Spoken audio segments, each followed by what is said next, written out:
para lo que necesites, yo siempre voy a estar ahí a tu lado. Bueno, pero ahora tengo un libro que me llegó hace algunas semanas, que también me ha llamado la atención, que es El arte de ser y parecer, ¿no? Parafraseando esto que siempre se dice, ¿no? Ser y parecer como la mujer del César. Correcto. ¿Cómo está Pablo Cateriano? Muy buenos días, bienvenido. Encantado, Jesús, muchas gracias por la invitación. Me ilusionaba mucho venir acá a conversar contigo. No, gracias por estar en Exitosa, tomarte el tiempo de poder hablar justo sobre un libro que considero yo para ti ha sido una necesidad. Lo he leído y he sentido de que tenías muchas cosas que contar y que no veías el momento para hacerlo, pero finalmente se dio a través de este libro, tanto así que creo que te ha faltado el libro, te han faltado páginas, que imagino serán parte de un segundo volumen. Es correcto. Como conversábamos antes de empezar la entrevista, en el corte que tuviste, Exitosa. La actividad de consultoría en relaciones públicas es una actividad relativamente nueva, es una actividad que tiene 25, 28 años y que aparece a raíz de que la economía del país se abre, ¿no? Y llegan las grandes empresas, la gran inversión, y llegan con protocolos que les exigen trabajar con consultoras en relaciones públicas, ¿no? Recuerda tú la primera gran inversión, la Telefónica, ¿no? Los españoles, después vienen los chilenos. Entonces, llegan las consultoras españolas y chilenas a acompañar a los inversionistas y constituyen un trabajo que muchos peruanos ven, ¿no? Que muchos peruanos observan y también forman pequeñas empresas y el día de hoy, lo dice el libro, creería yo que somos un centenar de empresas, entre grandes, medianas y pequeñas. Claro, para que el público entienda perfectamente, Pablo Cateriano ha escrito El arte de ser y parecer, que es este libro que trata de cómo construir y cuidar la reputación empresarial, y las empresas van desde diferente dimensión, ¿no? De la más pequeña a la mediana hasta la más grande corporación. Correcto. Todos necesitamos, incluso de manera personal, cuidar la reputación. Ahora, hay diferentes tipos de relaciones públicas. No quiero entrar al marketing político, que es otra cosa completamente distinta, pero también tiene cierta relación con esto que vamos a conversar. Correcto. Yo decía que leía el libro y consideraba de que había una necesidad tuya de contar todo lo que has vivido a lo largo de estos años. Tú eres periodista desde hace mucho tiempo, has sido conductor de televisión, entrevistador, reportero, bueno, has pasado por la prensa escrita, también has hecho absolutamente todo. Entonces, se dice, ¿no es cierto?, que cuando uno ya deja de la comunicación, al menos en ese nivel, lo otro que viene es hacer o relaciones públicas o relaciones institucionales. Entonces, no sé, y yo no sé si está al borde de eso también. Ojalá, serías muy bienvenido. Creo que la experiencia periodística es muy poderosa en nuestro campo, en nuestra actividad, y fue lo que precisamente me sucedió a mí, como bien has recordado, ¿no? Yo dejo el periodismo y veo que esta actividad incipiente era muy poderosa, tenía muchas opciones, y vaya que no me equivoqué, ¿no? Y he visto surgir, he visto llegar a todas las consultoras, y llega un momento dije, ¿por qué no me doy un tiempo para contar un poco de qué trata esto, ¿no? Y no solo de qué trata esto, sino también para desmitificar algunas cosas. Por ejemplo, la palabra relaciones públicas, que muchos colegas no quieren usar porque está pues relacionada a almuerzos, relacionada a reuniones informales, algo de frivolidad, y no tiene un contenido que ellos quisieran, y hablan pues de comunicación estratégica, en fin, de comunicación empresarial. En el libro yo vuelvo a las fuentes. El que inventó esta actividad, el que la sistematizó esta profesión, la llamó relaciones públicas. Que ahora le querrán cambiar el nombre es otra cosa. En uno de los primeros capítulos yo hablo de, y tomo posición, y a lo largo de todo el libro me dedico a llamar a las relaciones públicas. Claro, como debe ser. Como debe ser, digo. Correcto. O sea, no tendrías por qué ser tan rebuscado para definir una acción que es válida, digo, que no tiene mayor y que en todo el mundo es conocida problema, como PR, como relaciones públicas, ¿no? Entonces es una primera marca, una raya en la cancha, ¿no? Rayo la cancha, relaciones públicas, y de ahí para adelante, bueno, el libro tiene una serie de cosas adicionales. Leyendo el libro me hizo recordar algo de mi época estudiante, pero sobre todo de hijo de un padre que trabajó en una empresa muy importante, Bacus. Bacus tenía una política muy importante de institución, o sea, de empresa. Decía que la calidad total debería verse reflejada en absolutamente todos sus procesos, pero sobre todo en el trato a sus clientes, tanto externos, o sea, a sus públicos, perdón, internos como externos. Entonces yo me preguntaba eso. Sí, pues Bacus en ese momento, ya hace más de 30 años, tenía estas consideraciones. Pionera, ¿no? Entre otras empresas, claro, pionera de este tema, claro que sí. Pero las cosas han cambiado en los últimos 30 años. Entonces ya no estás hablando solamente de públicos internos y externos. Ahora tienes públicos distintos y más atomizados, tienes públicos digitales con los que no se lidiaban antes. Ahora las empresas y el mundo ha cambiado. El propio... Y tú hablas de esto también en tu libro, ¿no es cierto? El propio consumidor, el propio cliente, por así decirlo, ya no espera a que tú le digas exactamente qué hacer o cómo hacerlo, ¿no? O qué le vas a dar. Si es que no hay esa posibilidad, lo produce. O sea, estamos hablando de un nuevo modo de ver las cosas. Has tocado dos puntos cruciales que están en el libro también. El primero es de los públicos. Las relaciones públicas se dedican precisamente a eso. En eso se distinguen del resto, a dirigirse, a elaborar estrategias para los diversos públicos que les interesan. Estos públicos pueden ser los vecinos, estos públicos pueden ser los periodistas, que son un público muy importante que nos permite llegar a mucha gente. Otro público pueden ser las autoridades, los gremios, en fin, se van estableciendo estrategias según los públicos. Ese es un punto importante que acabas de mencionar. Pero otro punto que acabas de mencionar que también es importante es sobre lo que ocurría cuando tú eras estudiante y cuando yo era estudiante. Cuando tú eras estudiante y cuando yo era estudiante, no es por jactarme, pero no contábamos con un libro de estas características. No tenías esa posibilidad, es porque en realidad había muy poca preocupación respecto a estos temas. Si hablábamos de crisis y relaciones, hablabas de la parte política, pero no de la parte empresarial. Las empresas además eran demasiado cerradas, muy pocas se abrían al escrutinio público. Así es. Bacus era una de las pocas que, por ejemplo, postulaba, como te dije, pionera, ¿no? Esta idea de calidad total para todos sus procesos, pero sobre todo en relación con públicos internos y externos. Lo que existía era esta famosa frase de perfil bajo. Así es. Nosotros somos perfil bajo. Y amparados en esa frase, no hacían nada, no comunicaban nada, no transmitían nada y no formaban lo más importante, que es tu reputación. Y había esta mala concepción, que seguramente en algún momento habrá funcionado, que la mejor estrategia es el silencio. Claro que sí. Pero eso se acabó, Jesús. Con eso. Con esto. Con el celular. El celular y las redes sociales, para mí, son los dos grandes inventos que transforman la comunicación y que convierten, obviamente, en una actividad como la que yo me dedico, en algo crucial el día de hoy. Es crucial conocer a tus públicos, es crucial responder inmediatamente, responder correctamente y responder sobre todo con sensibilidad, no apegado a la ley, a la regla, sino oliendo, percibiendo qué pasa en la calle, qué siente el ciudadano, cuánto le ha afectado esto.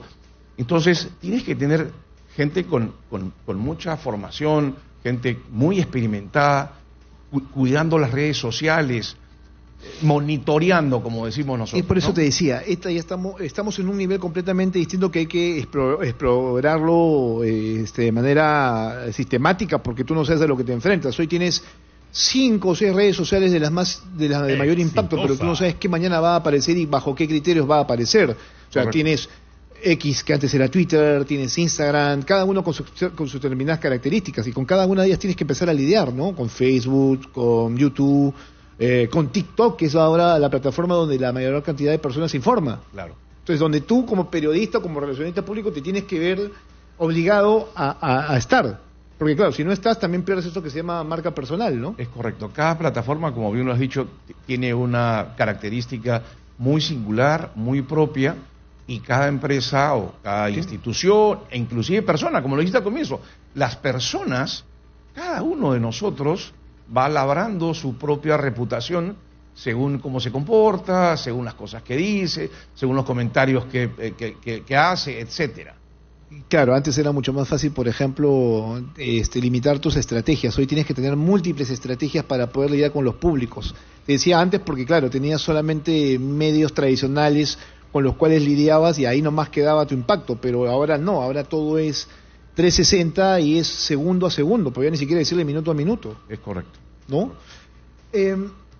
Tu libro me parece interesante, que creo que el público debería acceder a él, no solamente los especialistas en temas de relaciones públicas, porque ahora todo el mundo está buscando comunicar.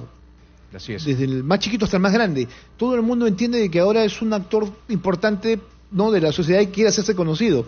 Esto que decía Andy Warhol, ¿no es cierto? Cada quien tendrá en su momento sus 15 minutos de fama, ¿no? Me encantaría que todos lo lean. Es mi sueño, mi ilusión. Pero el libro está escrito, está pensado, está dirigido a 3 públicos. Yo también tenía mis públicos a la hora que me puse a escribir. En primer lugar, los estudiantes de comunicación. Creo que ellos son los llamados a ocupar el espacio en el que estamos nosotros ahora y a informarse mejor sobre esta profesión tan fantástica. En segundo lugar, los colegas, mis colegas, o sea, la gente que recién empieza, la gente que ha estudiado comunicaciones y que se quiere dedicar a las relaciones públicas y que trabaja en una oficina, en alguna empresa, en algún ministerio. Y también, obviamente, mis colegas periodistas, que como lo señalaste también, bueno, se pueden dedicar a esta actividad. Y finalmente, todas aquellas personas, todos aquellos empresarios que dirigen empresas que tienen que cuidar lo más valioso, el intangible más valioso que tiene una empresa, que es su reputación. Nosotros aquí hablamos mucho de la marca y la cuidamos hoy más que nunca. O sea, la marca exitosa tiene ciertos valores y compromisos, hoy más que nunca. En algún momento se buscaba una definición, pero nuestra mayor relación es con el público que se ve vulnerado en sus derechos. Y hacen bien. Ok, entonces, para ellos tenemos determinada estrategia de comunicación en la que buscamos informar, educar y claro, tenemos algunos errores, pero en el concepto mismo lo vamos solucionando. Pero creo que ese es el sentir de toda empresa, ¿no es cierto? Ese es el propósito de tu empresa. Claro. Ahora, ayer me encontré con el señor Furman, que es el dueño de Corporación Pro, y me decía él, yo le decía, el tema del silencio, me dijo, el silencio es una oportunidad para que otros hablen de ti. Y yo le digo, tiene razón, ciertamente. Si tú no reaccionas rápidamente, el otro va a llenar ese vacío, ese espacio, más aún ahora que antes, tú no sabes cómo lo va a llenar, además. Si lo, lo va a llenar de manera positiva, de manera negativa. Y entonces yo me puse a pensar, traspolando tu libro a nuestra realidad, porque esto es para empresas, sí, pero no deja de lado también lo político, porque lo institucional, que es donde se enfrentan la mayor cantidad de crisis. Que sí. Y aquí se habla justamente de crisis. Así es. A eso voy a llegar, pero me pareció interesante esto, lo que tú postulas, dices. Las relaciones públicas se componen de 4 elementos clave. Investigación, ¿cuál es el problema o la situación? Acción, ¿qué se va a hacer al respecto? Comunicación, ¿cómo se informará al público? Evaluación, ¿se logró llegar al público? Y finalmente, ¿cuál fue el efecto? Entonces, yo digo, bajo estos criterios, que tú los tienes muy bien definidos, obviamente... Y que no los inventé yo. Que claro, hace 100 años, Edward Bernays, que es la persona que sistematiza eso, nos cuenta que así se trabaja en relaciones públicas. Yo le estoy contando. Entonces, tú lo cuentas y yo me pongo a pensar y digo, ¿por qué estos criterios tan mínimos no los tienen, por ejemplo, los asesores de nuestras instituciones? Porque una crisis que resultó ser, en principio, muy pequeña, terminó siendo una bola de nieve, ¿no es cierto?, que no le ha permitido hasta el momento tener idea clara de cómo salir del tema, ¿no? Sí. Y no lo sé, imagínate, te estoy poniendo a un nivel distinto, pero creo que serviría para ilustrar esto que me parece que además me parece además me da oportunidad para hablar un poco sobre el título. La presidenta y el gobierno no tienen un problema de comunicación, tienen un problema más serio, tienen un problema de identidad, ¿no? Nosotros los ciudadanos no sabemos cuáles son los grandes lineamientos del gobierno. La presidenta llegó con un discurso en un partido radical de izquierdas y en el camino es presidenta de la República, ya no vicepresidenta, y ya no, parecería ya no comulga o no sigue los lineamientos que la llevaron al poder. Ahí hay un primer problema, porque te traicionas. No nos ha contado en qué momento ha surgido este cambio. No se ha sentado a informarnos. Y tampoco se ha sentado a informarnos ese cambio, qué nos trae, qué viene, cuál es el futuro, cuál es el destino, cómo deja el país el 2026. Entonces, me va, y te dije que me va a permitir explicar un poco el título. Cualquier empresa, cualquier gobierno, cualquier institución tiene que construir primero el ser. El ser es el propósito, son tus principios, son tus valores. Entonces, una vez que tú has definido el ser, recién lo proyectas, lo comunicas, lo trasladas, lo informas. Es el parecer. Pero obviamente ese parecer tiene que venir de un ser. ¿Sí? Es la columna vertebral. Es ahí donde está todo. Entonces, si no hay una columna vertebral sólida que nos permita a nosotros conocer de qué se trata todo esto, todos son disparos al aire. Entonces, es penoso lo que estamos viendo. Yo antes de entrar a la entrevista estaba leyendo una columna de hoy, creo que es Macarena, no recuerdo el apellido, en El Comercio, y ella explicando un poco el balance del gobierno. La presidenta ha cumplido ya 500 días. Así es, tantos días como Castillo. Ella no pasa el 10% de popularidad y Castillo guardiaba el 30% de popularidad. Bueno, Castillo, con todo lo equivocado, respondía a un espíritu, a unas ideas ahí medio sinuosas. Pero tenía identificación con determinado sector del país, que sí lo avalaba. No sé si me dejo entender. Sí. O sea, el fenómeno Castillo pasa porque hay un sector que se compra el formato Pedro Castillo, o sea, quién es Pedro Castillo, ¿no es cierto? Y entendían que con él iba a haber algún tipo de cambio. A la larga ya nos dimos cuenta de lo que terminó sucediendo, ¿no? Sí. Pero volviendo al tema, ese creo que es el gran problema del gobierno. Okay, no es un problema de comunicación. O sea, hay cosas que la comunicación no arregla. O sea, y a veces hay clientes que nos llaman a nosotros para que informemos cosas y no hay sustento, no hay base sólida. ¿Qué es lo que vas a comunicar? Y esta crisis, porque claramente aquí hay estrategias para solucionar crisis. ¿Cómo se resuelve? O sea, una cosa es la identidad, ok, pero esta crisis donde tienes a una señora que conduce los destinos del país ostentando cosas, o sea, en medio de una crisis económica como la que estamos enfrentando, en medio de un país que socialmente todavía no se ha cohesionado, entonces, ¿cómo resuelves esto? El libro también menciona una palabra a lo largo de sus más de 300 páginas. Creo que es la palabra que más se menciona. Y la palabra es verdad. Yo creo que la presidenta hasta ahora no nos dice la verdad sobre todo lo que ha pasado. Así es que esto se resuelve empezando por decir la verdad. Y creo que las encuestas también lo reflejan, ¿no? Ella ha dado una explicación que no ha sido suficiente. Y que la mayoría de peruanos cree que no es cierta, ¿no? Entonces, creo que por ahí va el caso también, Jesús. Me preguntas cómo se resuelve. Empecemos diciendo la verdad.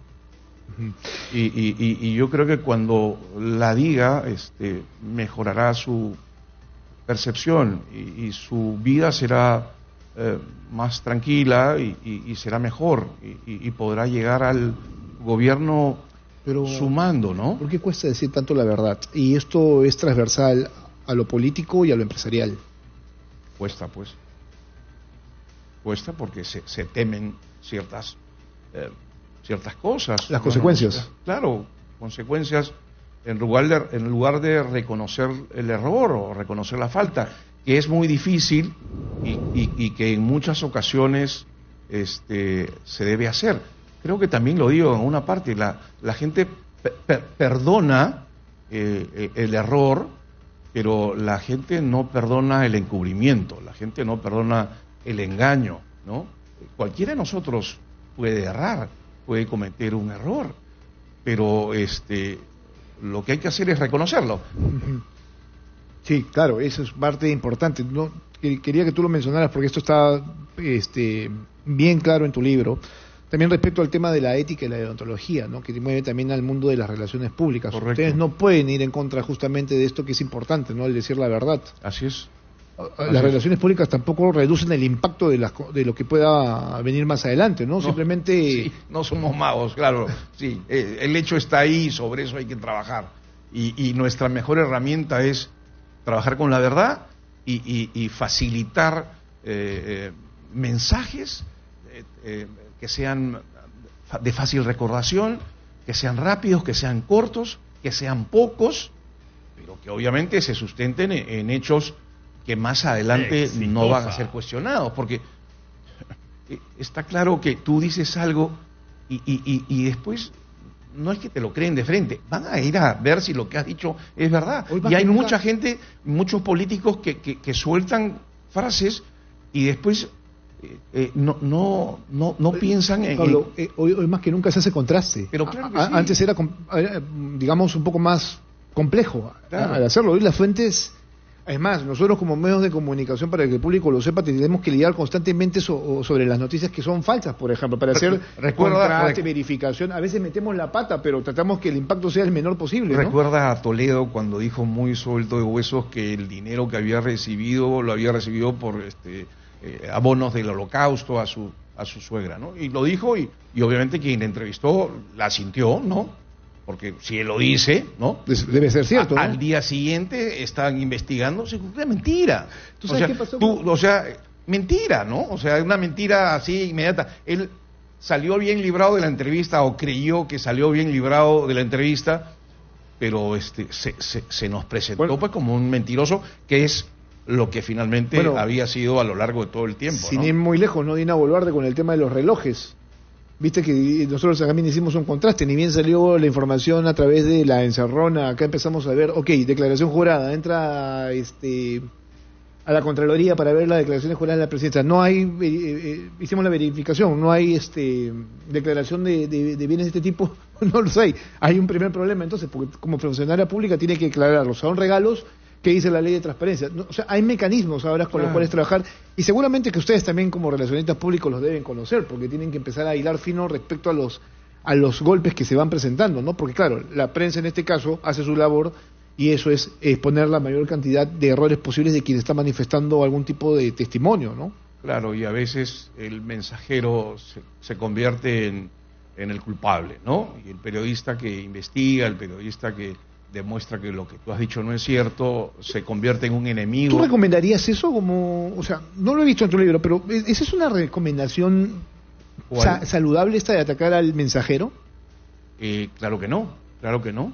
Y si no está, se me ha pasado. Espero que haya una segunda edición. Ojalá. Espero que entrevistas como esta, tan generosas, que le dan espacio a este tema, pues ayuden a que el libro se venda y podamos hacer una segunda edición mejorada e incorporaré lo que acabas de decir. Nada, eres bienvenido, Pablo, siempre. Gracias por estar esta mañana con nosotros. El libro ya se presentó, está a la venta, ¿no es cierto? Está a la venta, está en todas las librerías y fue muy grato presentarlo además en mi alma mater, en la Universidad de Lima.